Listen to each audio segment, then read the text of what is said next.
del Sion, que por su salto y precipicio separaba la punta del Moria y negaba el campo a los cordeles del templo de Jerusalén. Sin más que haber dicho el texto, está clara en este sitio de México la profecía por este magnífico templo de Guadalupe, que a pesar de la punta del monte, se bajó al llano su suntuosa máquina. Pero,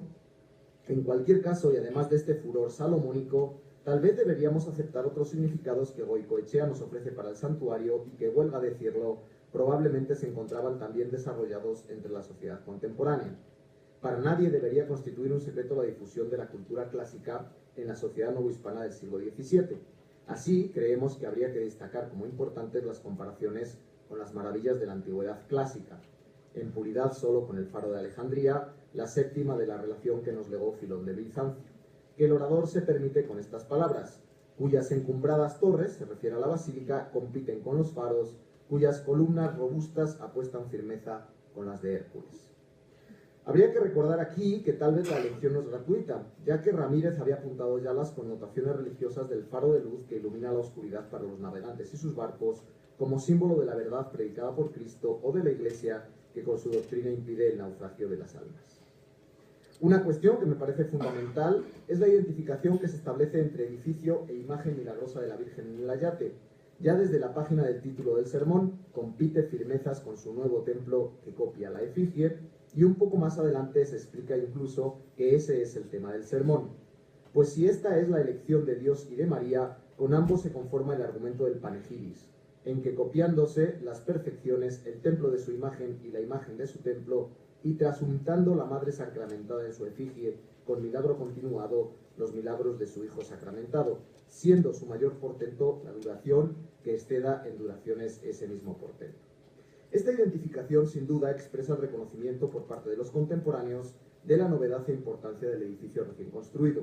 En estas comparaciones entre imagen y santuario, parecería existir un énfasis importante en una palabra clave, la palabra basílica, que define tipológicamente el edificio pensado por Durán y terminado por Arrieta. Para que fuera coetánea vuestra la basílica, había de ser su materia de aquellas palmas, se refiere al Ayate, se perpetuará con vos esta basílica, pero más allá de los siglos os eternizaréis vos en el trasunto. En ese tenor se sitúa la larga cita a Vitruvio que habíamos visto antes, que no voy a volver a leer, pero que resulta interesante que en el margen anota el predicador jesuita Vitruvio, libro 3, capítulo 2, en una buena muestra de que le preocupaba también escaparse del plagio. Para justificar las proporciones antropométricas se cita a Vitruvio, característica fundamental del Templo de Jerusalén como creación divina. De hecho, el énfasis en la comparación con la obra divina no parará ahí, sino que incluso se le antoja a Goicoechea plantear la cercanía del santuario con la creación en general cuando defiende que mucho tiene de parecido el templo al mundo. Este mariano templo de Guadalupe copia el templo a su imagen y es este templo una imagen del cielo. Aquí me permito un inciso al que me llevan estas dos alusiones de Goicoechea a la creación, y es que la similitud en cuanto a métodos entre creación divina y las artes es una idea constante que vertebra a través de múltiples referencias la teoría hispana de las artes en el siglo XVII y XVIII. La consideración de Dios como arquitecto o artista y la creación como la primera arquitectura tenía sin duda raíces profundas en la mentalidad novohispana del siglo XVII y en la tratadística artística de origen hispano. Hay que destacar además cómo en aras a realzar la simetría vitruviana del templo, Goicoechea describe las partes del nuevo edificio. 2 torres allí, 2 torres aquí, una y otra laterales naves, tantas bóvedas en una como en otra, y aquí como allí, las columnas mismas. Descripción que, y esto por su valor icónico me parece del máximo interés, repite en su comparación nada menos que con el blasón gentilicio de la Imperial México. Miren que si bien se mira este mariano templo, de cerca y de lejos tiene la forma de un águila, no solo por el altar en que se anida el águila de este desierto, sino porque formando la prominente aquel presbiterio la cabeza, descienden por las 2 naves las alas, que se levanta el pecho su mayor bóveda hasta acabar con lo demás del cuerpo en las 2 torres como en las 2 garras, o sea que le finjan las otras 2 superiores, las 2 cabezas como común corona de las 2. Era evidente que para el predicador el santuario mexicano tenía la forma de un águila con las alas extendidas, lo que acentuaba de nuevo la cercanía con el templo hierosimilitano, ya que a decir de algunos exégetas del siglo XVII, el templo de Salomón tenía la forma de un león. En este punto el jesuita pisará terrenos peligrosamente heterodoxos al identificar a María nada menos que con el águila mexicana. Vos sois aquella augural águila, blasón augusto de la cristiana México, como lo fue de su fundación gentil la Peña, el Tuno y el Águila, a quien se fabrica en el monte Tepeyacac este encumbrado nido. La mexicanidad de Guadalupe se acercaba sin duda a una formulación definitivamente criolla. Entre los años 96 y 1709, esta nueva y elegante iglesia se construye en el Tepeyac, rivalizando en escala y en lucimiento con las catedrales más grandes de la Nueva España. En 1751 se dota a la iglesia además de un colegio de canónigos, convirtiéndola así en una institución única en México, aparte de los cabildos catedralicios. La concepción arquitectónica de Guadalupe alcanzaba así un unicum, una cristalización arquitectónico que era, en el más amplio de los sentidos, catedralicio. Se había construido en efecto una catedral para Nuestra Señora de Guadalupe. En aras a completar esta idea, el predicador en el sermón termina comparando la obra del virrey Albuquerque en el santuario de Guadalupe con la de su homónimo y abuelo en la dedicación de la catedral metropolitana. Y cito: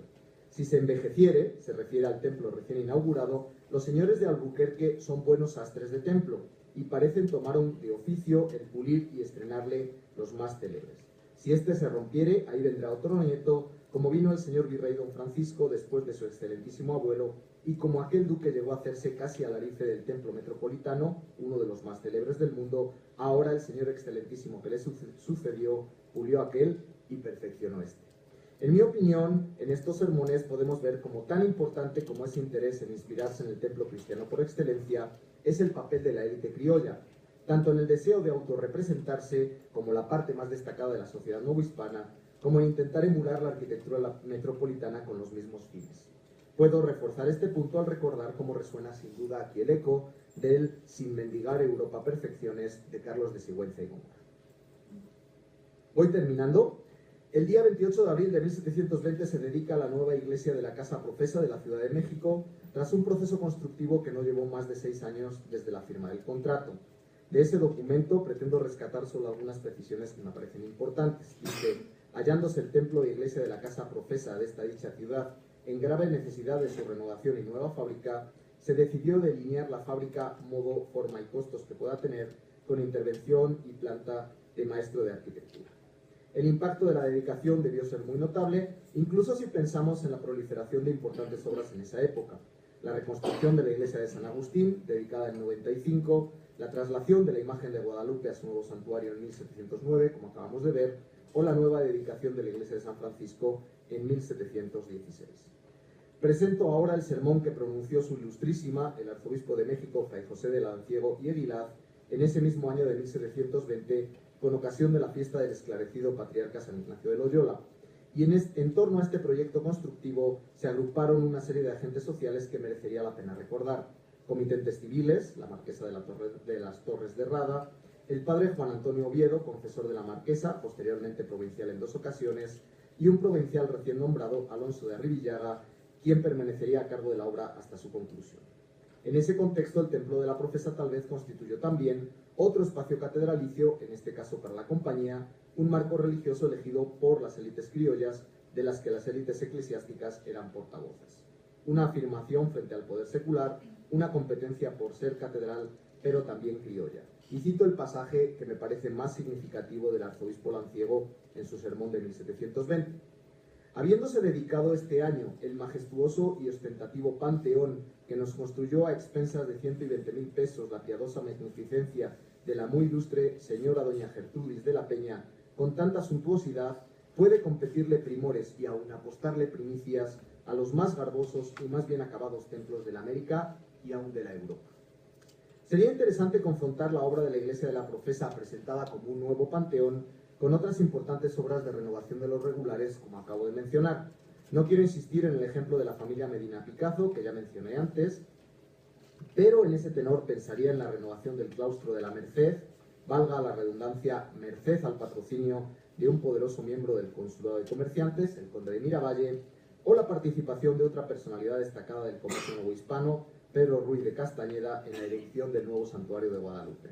Si comparo esto con el patrocinio de la marquesa de las Torres de Rada, creo que puede empezar a esbozarse por parte de los miembros de las élites novohispanas un cuadro de emulación muy significativo que encontraría su paralelo literario en estos sermones predicados con esas ocasiones.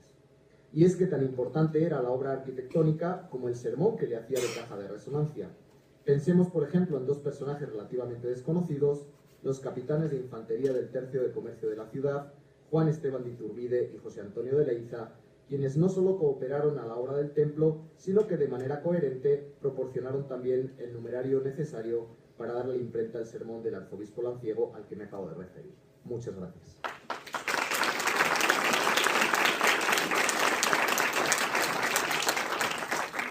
Muchísimas gracias. Bueno, como fue evidente para el auditorio, estamos en una mesa que ha cruzado tiempos y espacios con una variedad de perspectivas o miradas, en algunos casos abordando las imágenes mentales y en otros